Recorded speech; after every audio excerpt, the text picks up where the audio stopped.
हमारी सुनो news channel के सभी दर्शकों को हमारी ओर से नमस्कार, सत श्री अकाल, आदाब। आप देख रहे हैं हमारी सुनो न्यूज़ चैनल। देखिए ये आगे की खास खबर। ముఖ్యంగా ఖమ్మం మహబూబాబాద్ జిల్లాలో తీవ్రమైనటువంటి నష్టం జరిగిన దర్మల సిద్దిపేట నియోజకవర్గం నుంచి ఆ ఖమ్మం మహబూబాబాద్ ప్రజల్ని ఆదుకోవడానికి మరి స్వచ్ఛందంగా మా పట్టణంలోని వ్యాపారవేత్తలు, స్వచ్ఛంద సంస్థలు, బీఆర్ఎస్ పార్టీ నాయకులు అందరం కలిసి వృత్తాభక్తిగా వారిని ఆదుకోవడానికి ఈరోజు కొన్ని వాహనాలను ఖమ్మంకు పంపిస్తా ఉన్నాం.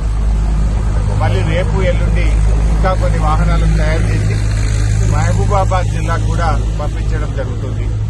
ముఖ్యంగా ఈరోజు ఒక 200 క్వింటాళ్ల సన్న బియ్యాన్ని, ఒక 2000 కిరాణా సామాన్ కిట్స్, ఒక 500 బ్లాంకెట్స్, ఒక 2000 బ్రెడ్ ప్యాకెట్స్, ఆలుగడ్డలు, ఉల్లిగడ్డలు తదితర సామాన్లన్నీ కూడా తయారు చేసి ఈరోజు ఖమ్మం జిల్లాకు పంపించడం జరుగుతూ ఉంది.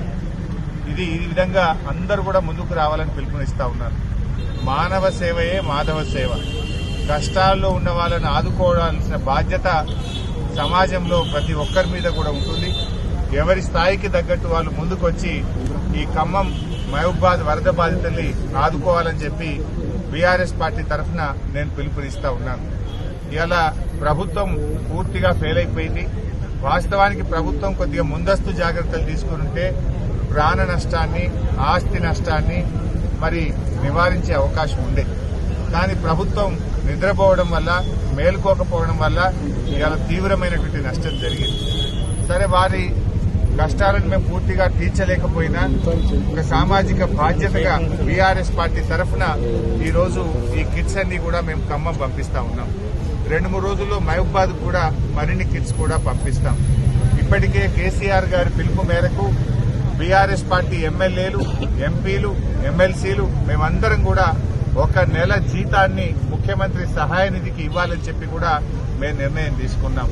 మరి మాలాగా కాంగ్రెస్ కానీ, బీజేపీ కానీ, ఇతర రాజకీయ పార్టీల ఎమ్మెల్యేలు, ఎంపీలు, ఎమ్మెల్సీలు కూడా ముందుకు వచ్చి మరి తమ వారు కూడా ముందుకు రావాలని చెప్పి కూడా నేను ఈ సందర్భంగా కోరుతా ఉన్నాం.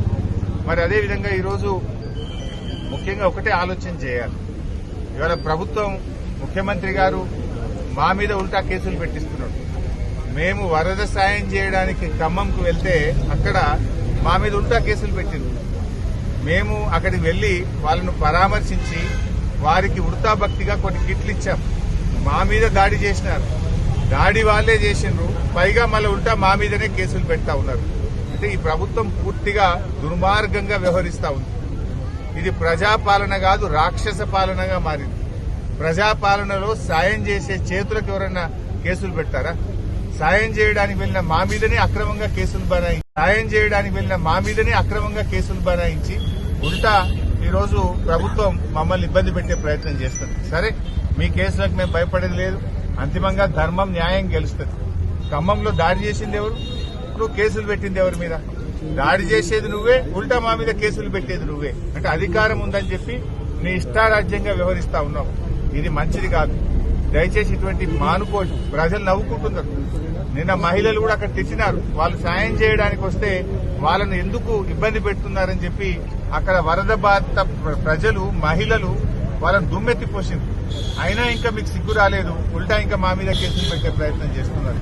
ఇది అత్యంత హేయమైనటువంటిది. ముఖ్యమంత్రి గారు, ఏమైనా నీకు నీతి నిజాయితీ ఉంటే, నీకు పద్ధతి ఉంటే, నీది నిజంగా ప్రజాపాలన అయితే ఒకసారి రివ్యూ చేసి ఆ పిచ్చి ప్రయత్నాలు మానుకోండి, ఆ కేసులు ఉపసంహరించుకోండి. నువ్వు నీ తాటాకు చెప్పులకేం భయపడం. ఇది పైనుంచి మీరు ప్రేరేపించి మా మీద దాడి చేపించినారు. ఎందుకంటే మేము పోయింది సాయం చేయడానికి. అక్కడ ప్రజలు మిమ్మల్ని తిట్టిపోస్తా ఉన్నారు.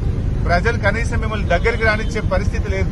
ప్రజల తీవ్ర ఆగ్రహానికి గురైనటువంటి మీరు మాకొస్తున్నటువంటి స్పందన, మేము చేస్తున్న పనిని చూసి ఓర్వలేక ఇలాంటి కార్యక్రమాలకు మీరు పాల్పడ్డారు. అయినా మేము వెనకకు పోలే. ఈరోజు చూడండి, నెల జీతం ఇచ్చాం, లారీల కొద్ది సరుకులను ఆ ప్రాంత ప్రజలకు పంపిస్తా ఉన్నాం. ఇది మా నిజాయితీ. ఇది నిజంగా వరద బాధితులకు వృతాభక్తిగా మేము చేసే సహాయం. మీరు ప్రభుత్వంలో ఉండి అధికారంలో ఉండి తాగడానికి మంచినీళ్ళు కూడా ఇవ్వలేకపోయినారు, ఒక హెలికాప్టర్ పంపించలేకపోయారు, కనీసం అన్నం పెట్టలేకపోయినారు. మీ వైఫల్యాన్ని కప్పిపుచ్చుకోవడానికి ఈ రకమైన ప్రయత్నాలు మానుకుంటే మంచిది. ఎప్పుడైనా మంచిది మంచినండి, తప్పు జరిగితే ఒప్పుకొని దాన్ని సరి చేసుకోండి, కానీ ఈ రకంగా చేయడం మంచిది కాదు. ఇవాళ కూడా మేము పత్రికల్లో, ప్రముఖ పత్రికలు అన్నింటిలో కూడా చూసాం. అసలు మేము ఎట్లా బతకాలి అని వాళ్ళు ఏడుస్తున్నారు. 10,000 ఏ మూలకు సరిపోవంటున్నారు, కట్టుబట్టలు తప్ప ఏం మిగల్లేదంటున్నారు. ఎవరి ఇల్లు అయితే పూర్తిగా నీటలో మునిగిపోయినాయో, బట్టలు తప్ప ఏమి లేని పరిస్థితి ఉందో, కనీసం వారికి ఒక్కొక్క ఇంటికి ఒక 2 లక్షల రూపాయలు ఇచ్చి ఆ కుటుంబాలను నిలబెట్టండి. అందులో ఎక్కువ మంది దళితులు, గిరిజనులు, బలహీన వర్గాల ప్రజలు ఎక్కువ ఉన్నారు, మైనార్టీ ప్రజలే ఎక్కువగా ఉన్నారు. అటువంటి ప్రజలకు చేయూతనివ్వాలని చెప్పి మేము ప్రభుత్వాన్ని కోరుతున్నాం.